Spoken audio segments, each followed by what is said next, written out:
ನಮಸ್ಕಾರ ಚಿತ್ರದುರ್ಗ ನಗರವಾಸಿಗಳೇ. ಇಲ್ಲಿ ಶಾಲಾ ವಾಹನಗಳು ಮತ್ತು ಬೈಕುಗಳು ತುಂಬ ಓಡಾಡ್ತಾ ಇದ್ದಾವೆ. ಅದು ತಾರಾಸು ರಂಗಮಂದಿರ ಮುಂದ್ಗಡೆನೇ. ಯಾಕೆ ಅಂತಂದರೆ ಹೇಳ್ತಾ ಇದ್ದೀನಿ ಅಂತಂದರೆ, ಇಲ್ಲಿ ಮಳೆ ನೀರು ಅಂತ ಹೇಳ್ಬಿಟ್ಟು ಜನ ಓಡಾಡ್ತಿದ್ದಾರೆ. ಆದರೆ ಇಲ್ಲಿ ಮಳೆ ನೀರು ಯಾವುದೇ ರೀತಿಯಾಗಿ ನಿಂತು ಹೋಗಿದೆ. ಮಳೆ ನಾನು ತೋರಿಸ್ತಾ ಇರೋ ದೃಶ್ಯದಲ್ಲಿ ಕಾಣ್ತಾ ಇದೆ. ಆದರೆ ಇಲ್ಲಿ ಮಳೆ ನೀರು ಬರ್ತಾಯಿಲ್ಲ. ಅಲ್ಲಿ ಪಾದಚಾರಿಗಳು ಸಹ ಓಡಾಡ್ತಾ ಇದ್ದಾರೆ, ಕಾರುಗಳಲ್ಲಿ ಸಹ ಬರ್ತಾ ಇದ್ದಾರೆ. ಇದು ತಾರಾಸು ರಂಗ ಮುಂಭಾಗದಲ್ಲಿರುವಂಥ ಜಾಗ. ಮದಕರಿ ಸರ್ಕಲ್ ಸ್ವಲ್ಪ ಮುಂದ್ಗಡೆ ಬರ್ತಾ ಇರೋಂಥ ದೃಶ್ಯ ಇದು.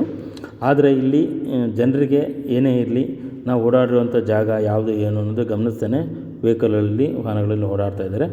ಆದರೆ ಇಲ್ಲಿ ಇರುವಂಥ ನೀರು ಯಾವುದು, ಒಳ್ಳೆ ನೀರಾ ಮಳೆ ನೀರಾ ಯಾವುದು ಅನ್ನೋದು ಗೊತ್ತಿಲ್ಲ ಜನರಿಗೆ.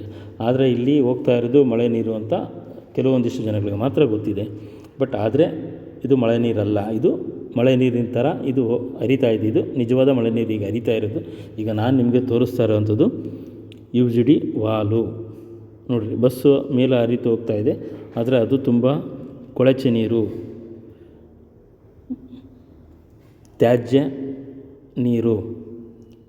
ಮನೆಯೊಂದು ಪ್ರತಿಯೊಂದು ಏನೇನು ನಡೀತಿದೆ ಅದೆಲ್ಲ ರೋಡಲ್ಲಿ ಹರಿತಾ ಇದೆ.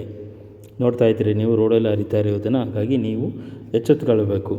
ನಗರಸಭಾ ಅಧಿಕಾರಿಗಳು ಅಥವಾ UGDನ ಯಾರು ಮೇಂಟೈನ್ ಮಾಡ್ತಿದ್ದಾರೆ ಅಧಿಕಾರಿಗಳು, PWDನ, ಜಿಲ್ಲಾಡಳಿತನ, ಈ ರಸ್ತೆ ಯಾರಿಗೆ ಸಂಬಂಧ ಬರುತ್ತೆ ಅದನ್ನೆಲ್ಲ ಸಾರ್ವಜನಿಕರು ವಿಚಾರಿಸಿ ಪ್ರಶ್ನೆ ಮಾಡಲೇಬೇಕಾಗಿದೆ. ಇಲ್ಲಾಂದರೆ ಈ ಥರದ ಕೆಟ್ಟ ನೀರಿನ ನಾವು ಮಧ್ಯದಲ್ಲಿ ಓಡಾಡಬೇಕಾಗ್ತದೆ. ಯಾಕೆ ಅಂತಂದರೆ ಆ ನೀರು ಮೈ ಮೇಲೆ ಸಿಡಿಯೋದ್ರಿಂದ, ನಾವು ಬಾಯಿಗೆ ಹೋಗೋದ್ರಿಂದ ಸಾಂಕ್ರಾಮಿಕ ರೋಗಗಳು ಹರಡುವುದು ತುಂಬ ಅತಿ ಹೆಚ್ಚು ಮುಖ್ಯವಾಗಿ ಹರಡುತ್ತೆ. ಯಾಕಂದರೆ ಸಾಂಕ್ರಾಮಿಕ ಅಂದರೆ ಸಾಂಕ್ರಾಮಿಕನೇ. ಅದನ್ನು ನಾವು ಯಾವತ್ತೂ ಒಳ್ಳೆ ನೀರು ಅಂತ ಹೇಳೋಕ್ಕೆ ಬರೋಲ್ಲ. ಅದರಿಂದ ನಮ್ಮ ಆರೋಗ್ಯನೇ ಹಾಳಾಗ್ತದೆ. ಹಾಗಾಗಿ ಅಧಿಕಾರಿಗಳು ಇತ್ತ ಗಮನ ಹರಿಸಿ ಈ ನೀರಿಗೆ ಅಥವಾ ಈ ಸಮಸ್ಯೆನ ಬಗೆಹರಿಸ್ಬೇಕು. ಇದು ಯಾವ ನೀರು ಜನರಿಗೆ ತಿಳಿಸಿ. ಕೊಳಚೆ ನೀರಾ ಒಳ್ಳೆ ನೀರಾ? ಮಳೆ ಬಂದಮೇಲೆ ಅಲ್ಲಿ ಪ್ರಸಾದ ಹೋಟ್ಲ್ ಮುಂದ್ಗಡೆ ನೀರು ತುಂಬಾ ನಿಂತ್ಕೊಳ್ಳುತ್ತೆ.